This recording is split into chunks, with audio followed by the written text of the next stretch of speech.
When I worked for someone else, success was either how much I was making or my title or things like that. And now it really is control over my own time, control over what I do every day.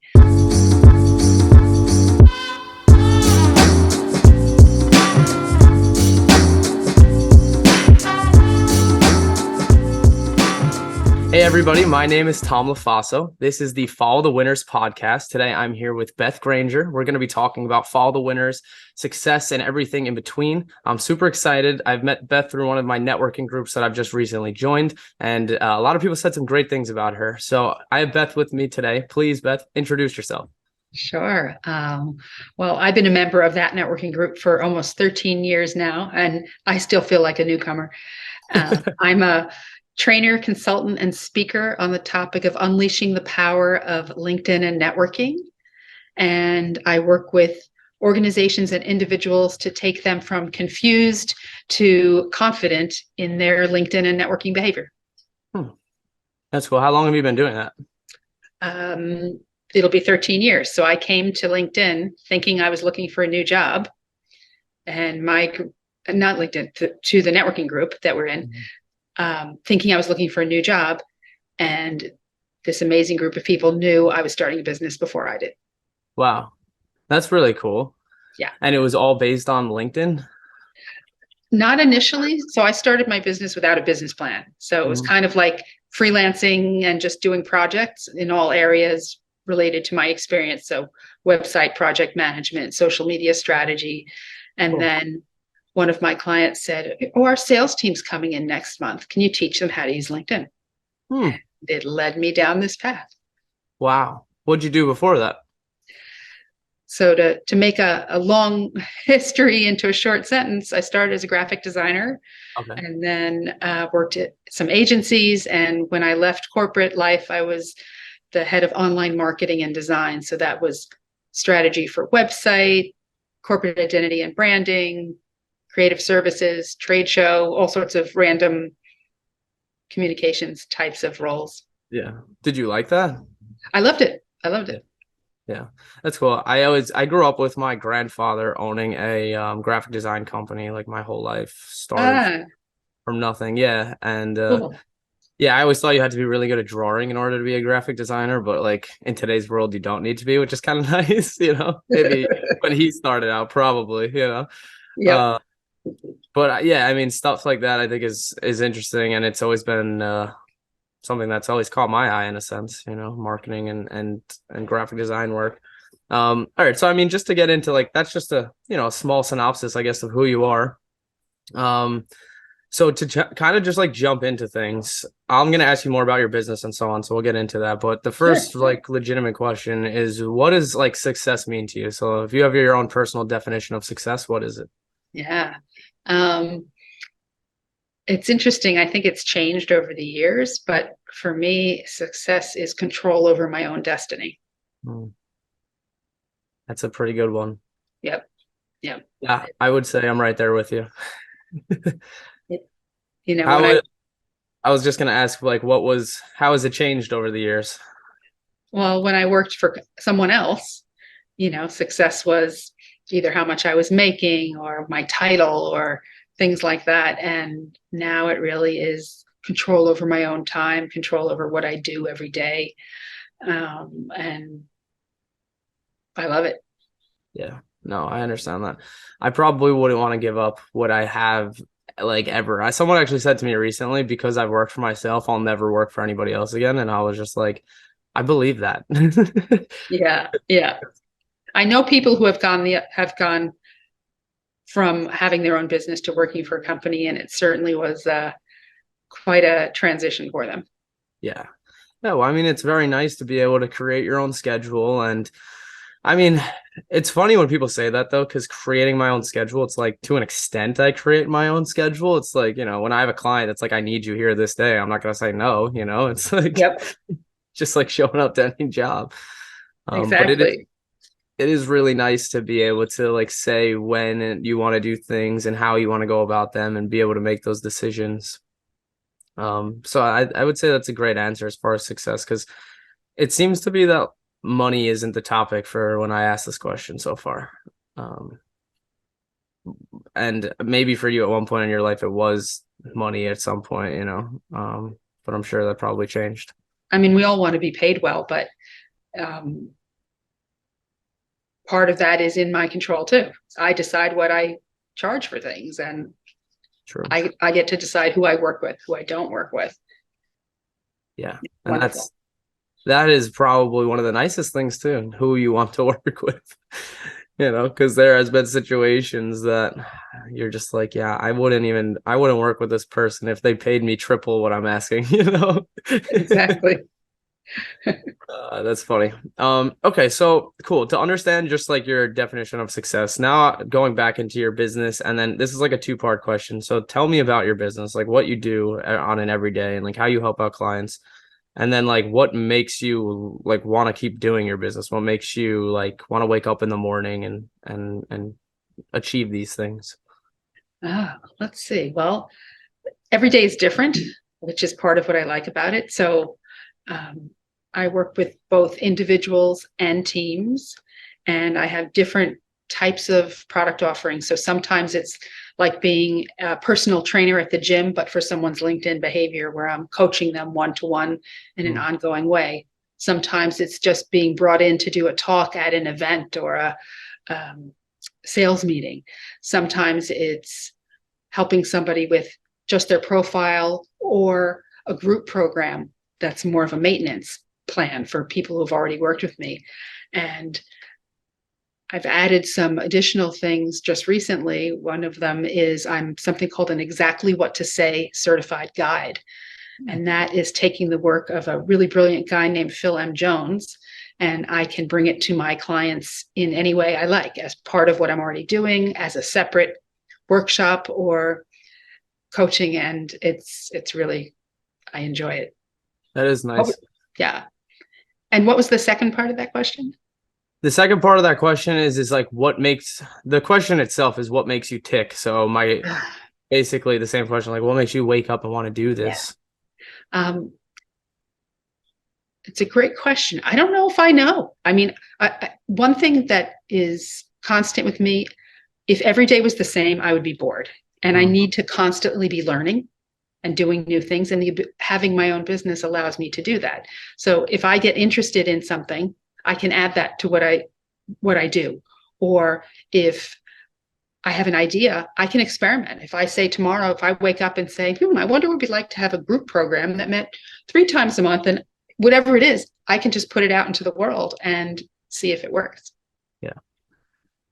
Yeah, that has to be really exciting. That's probably the most exciting thing probably about me owning a business too, is I hate doing the same thing every day. It gets very boring. And I have clients. I have like the weirdest list of clients. I work with I work with a psychic. I work with solar companies. I work with a church. I work with hair braiders, like a racetrack. Like it's all over the place. But I love that because it's never the same thing over and over, Yeah. And you get to learn about so many different businesses and people. And exactly. Yeah, that is probably one of the cooler parts as well, is being able to, I say this a lot to people, being able to like have a business owner open their doors and be like, hey, come on in, and show you the back end of their company that you would never be able to see as just a regular customer is really interesting, because you'll learn things about companies, or even like you go to their facility and you're like, you have this massive warehouse? Like I would have never known this, And that's happened before. I was like, oh, wow, like you have a crazy operation going here. I would have never known this if you didn't invite me to your place, Yeah, exactly. That's definitely a great. I think for a lot of people, I don't think everybody's that same way. I think there's probably a percentage of people that need change on like almost a daily basis. I'm definitely one of those people. I'm right there with you. But some people like the uniformity of like doing the same things or similar things every day. Me, not so much though. Cool. Well, I like that. I do like that. I like how we kind of fall in line on that. So this question is based on winning in a sense, because it is the Follow the Winners podcast. So the question is basically, have you ever won at anything in life? And it could be anything. It could be literally a sports game. It could be something you did years ago. It could be anything. Well, I don't know why. Maybe it's because of the time of year it is, but a number of years ago, I was at an event. At the time, part of my business was managing a website and newsletter for my local parents in my local community. Hmm. And we were at the opening of a new facility in the city, and it was either Super Bowl Sunday or the day before. I can't remember. And there was a raffle, and I won a giant TV. And so there I was carrying with the person that I was with, carrying this giant TV. It must have been actually on Super Bowl Sunday because we were carrying it into Penn Station and people were saying, "Where's the party? We're coming with you." That is awesome. I love that. Yep. I I still have love the raffle ticket taped to the back of the TV. Hey, there you go. That's some good luck right there. I like that. Absolutely. Yeah, I can't say I've ever won anything that large. It's got to be pretty funny winning a TV. I know I did when I was a kid in elementary school. I won in an iPod Shuffle. I'll never forget that. It was like one of the first iPod Shuffles to come out. Very cool. Yeah. Yeah. Sometimes when you win stuff like that, it definitely makes you feel real good. You're like, man, the luck of the world is on me. Absolutely. Cool. I mean, that's awesome. That's a good story. And definitely walking through Penn Station with a TV has got to be a sight in itself. I mean, it was in the box, but still, it was big. But still, like, yeah, walking through a TV, like with a box, like a TV in a box through Penn Station has got to be the funniest thing. I mean, where are you going with that? I like that. That's funny. Cool. Yeah, so I mean that's a fun story. The next thing I definitely have here is this is kind of just like not on the same vein, I guess you could say. But it comes down to like core values, cultural beliefs in a sense, not necessarily like anything political, but more along the lines of like things that you were maybe taught when you were growing up or younger, that as you got older and decided you wanted to start your own company and you now had to like remove those cultural values or core beliefs. For me personally, it was like the fact that growing up, my parents would always claim that like things are really expensive in life and money is really hard to obtain, and like you can only really, you can do a side job, but it only help here and there. Like to me, I had to almost like relearn what the definition of money was and how I had to like frame it in my brain, because as much as I love my parents and they raised me very well, it was one of those things that was like almost a burden put on me, that it was like you have to revolve yourself around money, money, money. And if you don't have it, then you can't pay for your bills and this. And it's like, I understand that, but there's like a greater lesson here, which is, how I talk to myself and how I go about my happiness. And money is not I don't revolve my life around money. My life, revolves around my life, and money comes into it, so that's basically for me how kind of like I had to like push that out of my life. And a lot of these books I've read, even like Think and Grow Rich by Napoleon Hill, was like a huge one, because I was like, wow, like people really look at money differently. Like it's not about the physical, tangible money. It's about the mentality behind it. Yeah. So much of it's in your head. Oh my God. I remember when I started my business, I couldn't quote an amount that I couldn't personally afford to pay. It could have been a Fortune 100 company. And if I couldn't personally afford to pay that for something, I couldn't say that number. Mm-hmm.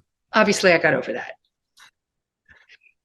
That's tough though. I even feel like I have that issue sometimes where I'm just like, gauging the person in front of me, like, oh, what kind of person are they, or can they afford this or not? And it really doesn't come down to that. It comes down to like, do you know what you have to offer, and is it quality? Okay, here's my price. If you don't want it, great. If you do want it, then you're going to get, my utmost quality service. Exactly. Building the value of myself. So I guess going back to that question, did you have any of those like beliefs?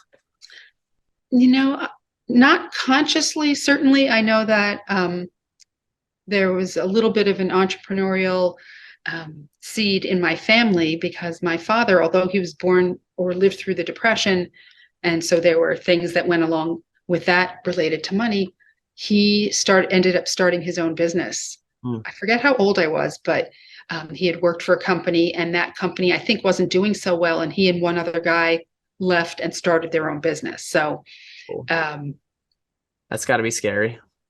it must have been. It must have been. And I don't think, I started my business because I was looking for a new job and I had gotten laid off. And I don't, even though I always wanted to have my own business, I always had the idea of it. I never would have taken that perceived risk to leave a good job with benefits and a good salary to do it. So it was really quite a blessing. Yeah. Yeah, I believe that. What did those people say to you when you got into like the meeting? Were they like, what, like, you need to be doing this as a company? And it was like light bulbs going off? Like, No, it was more, I would be looking for introductions to people that might be hiring or might know of people. And there were just a couple people that kept saying, you could start your own business. And the minute I had, somebody called it your entrepreneurial seizure. So I was ultimately offered a job at an agency I probably would have liked at the time, but the salary was so low that I said, that's it. If I'm only making that much, I'm only making that much for myself. That's it. I'm in business. I got my first introduction. That was a client literally the next day. wow. And it just went on from there. So just people giving me the support and saying, you could do it on your own if you want to. Yeah, I think that's really important to have that kind of support. In September, actually, I went to one of my clients. She is a hair braider, very successful, came from like pretty much nothing and now is very well. Her products now sell in like Walmart and CVS and things like that. So it's really cool. And she had she teaches people how to braid now. So she had a graduating class and she invited me. And she like hands me the microphone. I'm filming it. And she like hands me the microphone. She's like, you have to tell everybody your story. And I was just like, okay, like, but it derived around her because I was in a similar situation. I was trying to find a job, like a marketing job. I was like, I want to do marketing. I hate working on cars. Like, this is just, I don't want to do this automotive 12-hour workday anymore. Like, this is crazy. And a lot of people in my life told me I wasn't going to do it. Like, they were like, that's hard, man. Like, you need a 4-year degree. You need to know people. You need to do this and that. And I found her on Indeed. It was just a simple part-time job looking for a videographer to film her braiding hair for social media. I had some experience just literally through my YouTube page of making videos for fun. And she hired me after watching just like my fun YouTube videos, which was amazing. And after she hired me, after working with her for maybe a month to maybe even 3 months, we were at her house and I was filming for her one day. And she was like, you could do this like for yourself. She was like, you could easily create videos and do marketing for people and help them. She's like, you know what you're doing. She's like, it's not like you don't know. And I ran with it, and like it's like, okay, I had an LLC like a year later. I was like, wow, this is crazy. And I like what you're saying is I totally resonate with it. I think people need to almost just like give you that green light sometimes in your life because it is a little bit scary to be like, yeah, I'm going to do this without anybody giving you like that satisfaction. Like, yeah, you can do this. You're like, I don't know. Can I do this? I don't know. And it's certainly a roller coaster ride. It can be, and you're on an amazing high. You have new clients, you're doing something fabulous. And then something could happen the next day and you could feel like, oh, my business is terrible. And then it's up again the next day. And it's figuring it all out is part of the fun, actually. It is definitely part of the fun, and it is definitely a roller coaster. There's no doubt about it. Some days I am on top of the world. I'm like, man, it has been a great day. And then other days you're like, oh God, it's just been a day. Like, so I totally get that. That's cool. That was a great answer because I like resonate with that big time as far as just like having that. Have you read the book by Matthew McConaughey that he came out with recently called Green Light? No. You would probably like it. It's really, if you like Matthew McConaughey, then you would definitely like his book because it's just about his story. But like, it's a monologue, I guess, and it's called Green Light. And throughout the book, he's talking about his life, and he talks about how there's green lights, and there's things that happen in your life that you're like, oh, okay, I'm moving in the right direction. And he just like lays those things out in his story. And then he'll like kind of stop there and explain like how it can kind of relate to everybody in a sense. It was a really, really good book. I think I got the book on tape, whatever, but I probably listened to it in like a day. Like it was so good. I was like, and it's Is also it his voice? Yeah, it's his He's voice. he's reading. Oh, so then I'll have to listen to it. Yeah, it's like even better because it's his voice, you know. Your ears are like melting the whole time. So yeah. But yeah, it was cool. And I don't know, every time now things like that happen in a sense where it's just like, you get a really good client call, or you meet somebody like you, for example, you know what I mean? Where I'm like, cool, like I'm doing something right. I'm meeting people in the industry that have tried these things out and have progressed past the point that people told them they couldn't. I don't know, all those things to me are like green light, green light, green light, keep doing it, man. Keep going, keep pushing. Yeah. Yeah, and I don't know, I like that a lot. So the next thing here is this question. I honestly, it's more about like, so the question is, are you spiritual at all, or do you use it to move you forward? Now, I'm not really asking if you like religion based, but more even if you do like meditations or manifestations or anything like that. So for many years, I did meditate twice a day, actually. Now I only do if I wake up in the middle of the night and can't get back to sleep. But I do consider myself spiritual in that I feel like sometimes the universe just does things. I can't, it's hard to explain, but yeah, I mean, I think even the silly things like you have a conversation with somebody, you don't know why, and it turns out they're the exact person you need to meet that day, or whatever it is. So, and some of it's being open to opportunity and to not knowing what's going to be and allowing yourself to step into tomorrow. That is a key point right there. Big key.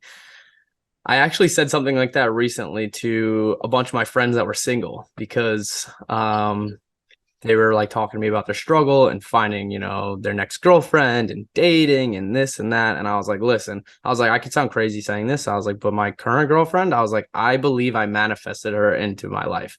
And it was just about like thinking about who that person was. But it also came down to waking up every day with the hope that I was going to meet that next person, and like, it's a little toxic, the behavior, I feel like, because you can walk into like a deli and you're like, oh, maybe that's the next love of my life, like it can be a little toxic, but at the same time, it opens you up to like have these experiences and to be open to people coming towards you and being like, oh, hi, how are you? And maybe you try a little bit harder when you do meet that person, as opposed to just being like, oh, this is never going to work out, and that totally translates to business. It's just that like hopefulness is probably the one word for it. It's just remaining hopeful. Yeah. Yeah, absolutely. Yeah. So, and then as far as your meditation goes, did you have anything, like you said, you meditated twice a day? Mm-hmm. Did you have like something that would work for you as far as meditation goes? You listen to music or something? No. So I had, been trained in transcendental meditation, which is a specific style. And so it's without music. There's a word, you say a word over in your head and focus on your breathing. And I like to do yoga too. And to me, that's kind of connected in a way, right? It's moving meditation, if you will. Yeah. How did you get trained on that? What did you do for that?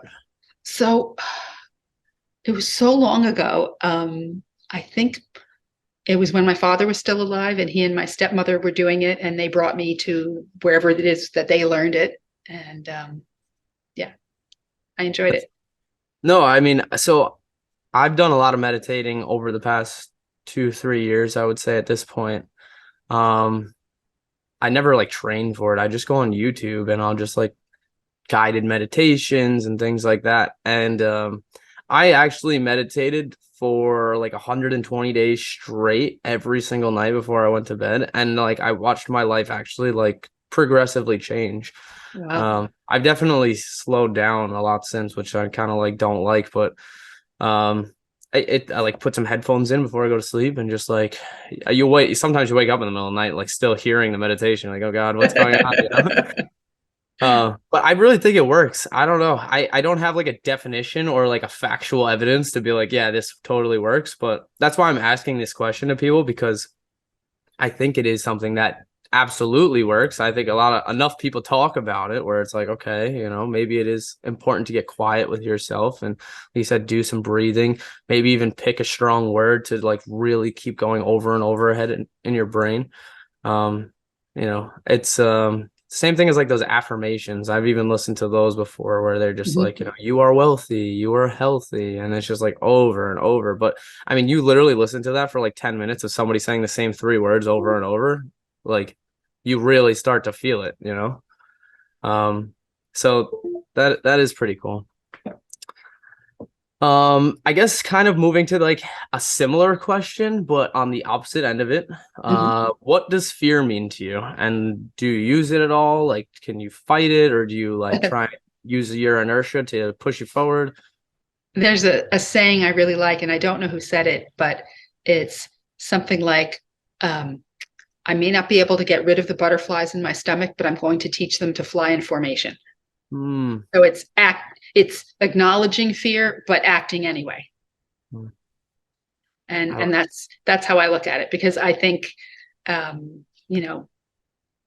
fear can make you not do things. Fear can make you do things. And I mean, I get up in front of hundreds of people and speak, right? And how years ago, there's no way I would have ever done anything like that. Yeah, that's definitely got to be a little bit fearful sometimes. I mean, I guess once you do it after a little while, it's just like another day in the park. Yeah, and also it's that whole back to an earlier question of, do you come from a place of lack or a place of abundance in your mind? And I think fear can stop you from doing some amazing things. So yeah, it is. Sadly, I think the biggest cripple on everybody's life is being fearful of things. Like what if it doesn't work out? I also like oh man, what's his name? Oh, that's gonna bother me. Motivational. Mel. No, what is his name? I just had it.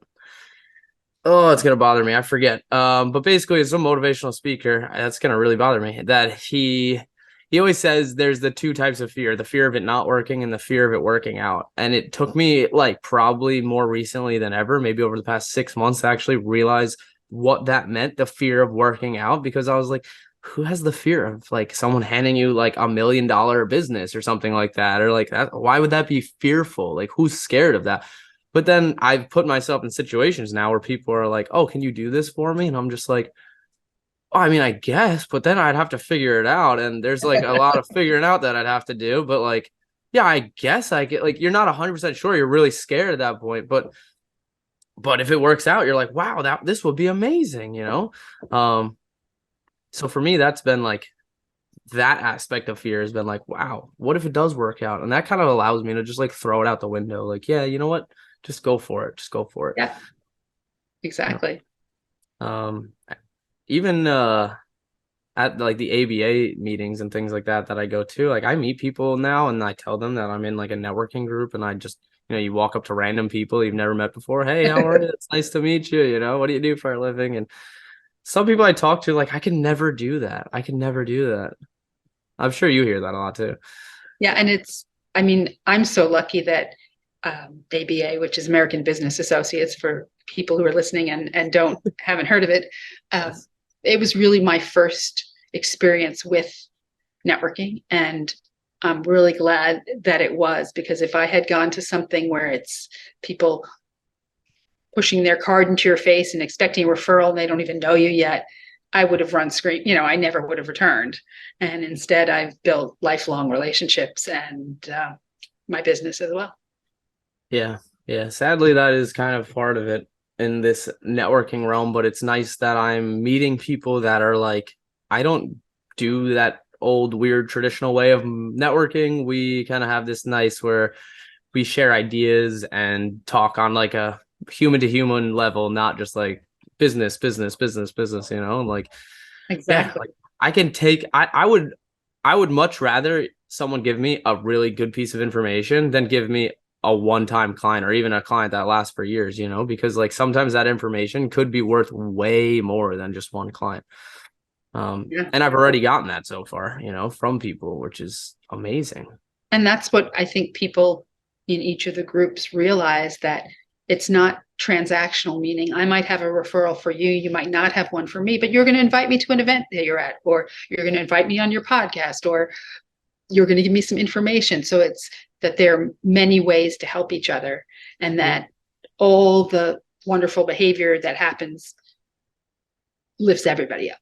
Absolutely. Yeah. Even one of the guys I met recently who's a lawyer was telling me that there was somebody going around suing brick and mortar stores for not having their websites disability like compliant. Mm-hmm. And I was like, that's crazy, first off. And second off, I didn't know that. But now that I do know that, I can now go to my customers and say, hey, you know, this is happening in the world. You get to make a few dollars off of it, help everybody out. And all it was a piece of information. He didn't give me a client. All he did was just be like, hey, did you know about this? And it took him like 20 seconds to tell me what it was. So it's really, really cool how just that right there. And I'm like, wow, okay, cool. That pays for that. Exactly. Yeah, so I hear what you're saying. Is there anything specific that you're working on right now? I know you said before you're like starting up some new stuff. Well, so before the pandemic, I used to hold events called LinkedIn Local. And what they weren't about LinkedIn. The idea was to meet the people behind the profiles and get together in person and kind of like a networking group. But there would always be also some kind of content. So I had a panel discussion on getting over the fear of doing video, or we had somebody talk about why walking should be part of your life and business strategy. And then we went for a walk at Canon hosted us, and they have walking trails on their campus. And so I did 2 virtually during the pandemic, and I'm really excited because I'm planning the first in-person one since then, coming up on March 1st. So I'm really excited about that. Nice. And the content part of it will be based on this exactly what to say work that I've been adding to what I offer to my clients. That's cool. So then even going into that specifically, like if I came to you and I had my LinkedIn page, and I like even recently, I only really started using LinkedIn like over the past like 3 or 4 months. Before that, I've had a page. I've just never. Yep. It meant nothing to me, you know. You're not unusual with that. No, of course not. So I honestly, this is just a question that I'm curious about. Like, what do you do if to somebody who comes to you and like are you looking to help them grow on there? Like, what are the goals? So it really depends on how they want to use it, and how, are they looking for a job? Are they looking for clients? Are they hoping to be seen as a thought leader and get speaking gigs or quoted in the paper? So it really depends on what somebody's goals are. And then we just start from wherever they are and bring them somewhere better. Yeah, that's cool. I mean, I've honestly been pretty surprised on how well it is to like just connect with people on LinkedIn, especially people I haven't seen in years. And I'm like, oh, okay, it's nice. But I guess my question to you about LinkedIn is do you see, like, for somebody like myself, I just put like the open to work tab under mine because I was like, yeah, this might get me some business. You feel confident about staying active on there and posting on there and so on, that it gets you clientele? Well, to me, it's imagine a house, and that strong foundation is your profile and your business page, if you have your own business.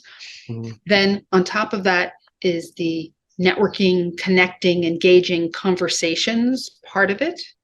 And then on top of that is content. So it's really very different than other social platforms where it has different components to it. There are people who never post their own content, and their strategy is entirely engaging with the content of others. Yeah, I think you're right in that. Just because I do work with like a lot of Facebook and Instagram, content is almost like the top priority in a sense. Obviously, yes, the foundation of like having a page and so on. But I make that like content is really top priority, as opposed to just like engaging with people, because without the content, and if you don't have content and then you engage with people, they don't see the legitimacy of your account because there's nothing behind it. Like if I click on it and you posted 5 months ago, people know that. It's really obvious. And I tell that to all my clients all the time. I'm like, you don't realize when someone's doing their research and they find you on social media and it says you haven't posted since like, let's say 2021, they think you're out of business though. They're like, Right. oh, this person must not be doing this anymore. Right. And Unless that you say, I think I said I forget if it was on Twitter or I forget where my bio says I'm mostly mostly on LinkedIn or absolutely, something which like is super smart to do that. It's that. like, hey, I'm never going to be posting here. If you want to follow me, go follow me where I'm actually active, yeah. And a lot of times people like, I don't know, it's definitely, I mean, it's great for businesses like us who you're not established and you have this opportunity to find somebody like yourself or myself. Like, I really don't know much about LinkedIn. I've just kind of taught myself. I actually use Indeed a lot more. So it's cool how they kind of work like hand in hand in a sense. But it's nice that there are people out there like you and that you could hire and go to and get that help. Especially if you had, I like what you said before too, like to do like a group effort on something like this, like even for a business, it's like, okay, here's our sales team. Why don't you sit down with our sales team and make sure their LinkedIn is like 100% up to date, has everything that we do in it. So then now their, personal people can see what they do and that they work at our company. And Exactly. so, yeah, Yeah. that's cool. And Um, also beyond that, when it's an organization, there's the possibility of working with the sales team, and that's beyond just their profile. It's what's their behavior. Who are they connecting with? Are they networking there? Are they trying to prospect there? And then maybe it's working with the marketing team to develop content that the sales team can use. And then it's working with the entire organization because everybody can be an advocate and share all the good news about that company to their networks. yeah. Yeah, and then before you know it, you have like tens of thousands of people looking at, something that you just started right here, and boom, it's Exactly. grown into this massive funnel. So that's actually really cool. Do you do advertising on LinkedIn? I do not. I have done some with some clients, but if somebody needs that specific thing, there's somebody who's like the go-to person for that, and I tend to send people his way. Yeah, that's cool. Is the advertising with LinkedIn too, the like messages? Because I always get messages from people and I'm like, this has to be a bot. Like, there's no way this is a person. So there's a combination. So you can do messaging as part of your paid Yeah. program, and then it would typically say sponsored email. Hmm. But there are people who are using automation tools that LinkedIn does not approve of, and it could get them kicked off too.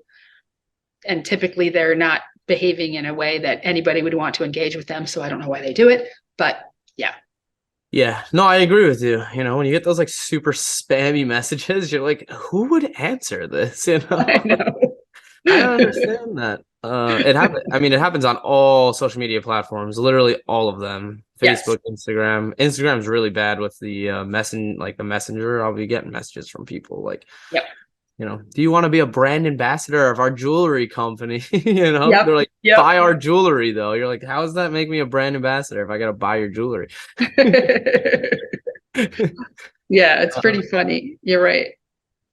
Yeah, it is. This is the world that we live in. And it's funny actually too, in that what you invited me to today, making sense of the metaverse, they spoke about Chat GPT and AI, and I've been trying to get into it in a sense. I've tinkered around with it and it's really interesting, like really interesting. I agree. And it's fun to use. It works really well. I've like been able to be like, hey, write me a blog, and within like literally 2 seconds, I have an entire blog written better than I probably would have written it. I'm like, wow, that's really interesting. I would encourage you not to use it as it is, and I would encourage you to finesse it and make it your own. Yeah. No, That I is mean, as the first draft, if you will. But that's my perspective on it. no, I mean, I totally agree with you. It's funny. I used it today for the first time just to test out a blog. And I was like, you know what? Let's see what this thing would spit out to me as a blog. I probably wouldn't use it word for word. And I have a marketing associate who writes blogs for me, and she does a phenomenal job, like phenomenal job. And I wouldn't want to take that away from her. But at the same time, I have a guy who does a lot of graphic work for me. And I know sometimes he's just like pulling copy from like either the client's website or whatever. And so I sent this to him today. I was like, hey, I had an AI write this. I was like, it's really good. I was like, if you want, like, use this in the next graphic that you make, like, just like, whatever the bullet points are in the sentences, like, try and make it into a graphic however you can. So that's kind of my takeaway from it. I was like, cool, I could use this as just like an extension of creativity. If I can't think about something, like, okay, how do I think about this, and just see what comes up. And it's like, oh, that's a great idea. Yeah, I'm definitely watching it with a huge amount of curiosity to see what people are doing and how they're experimenting with it. Yeah, I think everybody is. Also, I think we're all a little bit fearful of what it really means at the end of the day. So no one knows how far this technology can go and how many jobs it can really, like, take over in a sense, which is a little crazy. But yeah, I mean, as a tool, any of these tools, all of them are really important and good to know and use. And there's also, like I was just saying before, having people like us out there in the world that are trying to specialize in certain places allows people who run other companies, like plumbers and people who own hospitals, and just, like, I don't know, any business that's out there, who don't need to know anything about marketing and social media. They can turn to somebody who has done this research, who has spent hours online trying to figure out how these things work. Yeah.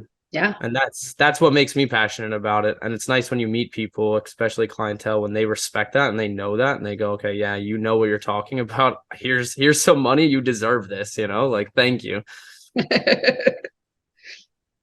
All right. So the last thing, I really just like two things. Last thing is, do you have any goals? I know you said what you're currently working on. Do you have any goals for like 2023 or just moving forward? Nothing different necessarily, but just continuing to work with as many people to help them find success in the different places that I can guide them in. And yeah, that's my goal. Yeah. I mean, that's a good goal. Do you have like growth goals as far as like taking your business? Do you want to have like a massive company one day, or are you No. looking? So I consciously do not want, early on in my business, when I was doing a lot of different things, I realized I didn't want an agency. I didn't want staff. I'd had enough staff. I think I'm at a place in my life where I'm okay with, when I decide to stop working someday, that my business is gone. I'm not looking to grow it, sell it in that way. I'm looking to just do really good work, make money for it, and help a lot of people. I respect that. That's cool. I mean, it also shows this is what you want to do and that you're like happy with what you're doing in a sense. Yeah, that is cool. So I mean, that's a good goal in itself, just offering quality service consistently. And that's not to say that I couldn't get an idea at some point that I haven't had yet. Do I want to have mini me's or people that I license to train people in my methods? Or maybe, but that's part of the fun, is I don't have to decide that now. And if I get that idea, I can try it. Yeah. Yeah. And that's probably the best part about being entrepreneurial, in the sense is that when you get these ideas, you can try them. You have the options to. I mean, you basically said that before. Like, if you have, some kind of idea, you can jump on it within almost 24 hours and be like, let's see if this works. Who knows? Exactly. If it doesn't, whatever. At least you tried. And I find also listening to your clients. So I have a program, this Link to Leaders program, which is for people who've already worked with me in some way. It's kind of like a maintenance plan. Like, here's what's new on LinkedIn, ask your questions, get some accountability. And I didn't think of it. I had a client who had worked with me, and at the last session, he said, this has been great. I've learned so much, but I'm going to have questions, and LinkedIn keeps changing. Have you ever thought of? And then he basically designed my whole program for me. And I said, that's kind of interesting. Let me get back to you. I called a bunch of previous clients. Some said, not interested. Some said, oh, that sounds really interesting. And here we are. That's cool. I mean, that's literally how sometimes these things start, in a sense, is like almost accidentally. It's funny. I did an event like like a month ago now, probably, at the Nassau Coliseum for the Long Island Nets. I set up a booth, and we were gonna hand out cards. That was the idea. I made these like little flyers. We are gonna hand them out. And I was like, you know what, a good idea is to like bring people to the booth is we should offer free social media videos for people walking by. So I set up a green screen and I made a background of like a basketball court and it I had like love the it. Nets logo on it. Yeah, it actually Yeah. looked pretty cool. And I thought we were gonna get maybe like, I don't know, 5 people, 10 people at most, whatever. No, I ended up doing 64 of these videos. And I Wow. was just like, yeah, I was like, wow, this is way more than I thought. But then afterwards, I was like, I think I just accidentally like invented this company in a sense because like I don't really have any desire to do any events realistically, but I was like, people love this. They love this stuff, you know. They Yeah. like photo booths are fun, but what's even more fun than a video booth, you know? So Exactly. it's funny how you can kind of put yourself in a situation where the ideas are flowing and then the new business idea comes and you're like, oh wow, I would have never thought of that if I didn't put myself in this situation.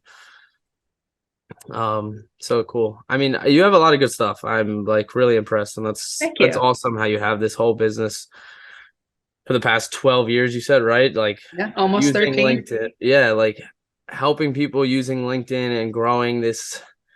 It's cool too because you're trying to help people grow, like, yes, on a business platform, but even personal too. Like I'm sure there's people who come to you and they want to grow their personal who they are on these platforms. Um, and realistically, everybody needs this right now. I don't even care if like you're like, I don't know anything about LinkedIn. I don't care about it. It's like, yeah, but you don't know what 5 or 10 years down the road's gonna mean. And just by having that LinkedIn account today might actually help you out down the line. And that goes Yeah. for almost every social media platform, you know, it's just like it doesn't necessarily hurt to have these things because you don't know if you might have an employment opportunity and they need these or they want to see where you've been or just like I don't know, there's probably 100 different answers to that question. So Yeah, I agree. And that is I tell people that, when a new platform comes out, claim your domain or your handle or whatever, your account, even if you're never going to use it, but that way you have it. yeah, absolutely. Like YouTube just rolled out handles like a month or two ago. And I work with a St. John's Episcopal Church that's in Queens, but the amount of St. John's Episcopal churches in this country is like absurd. There's got to be like probably 1,000 of them. But I was the first one to grab St. John's Episcopal. Like that's huge, you know. I was like, yes, I was all happy about it. But you're right. It does sometimes you got to be like that first mover. You're like, oh, something new. All right, got to be on it. Absolutely. Cool. So the last thing I have for you is just where can people find you if they were interested in, working with you or hiring you or, Yeah. learning about you? Well, of course, I have a website, bethgranger.com, and that's Granger, or of course, LinkedIn. That's simple enough. Yeah. Cool. Awesome.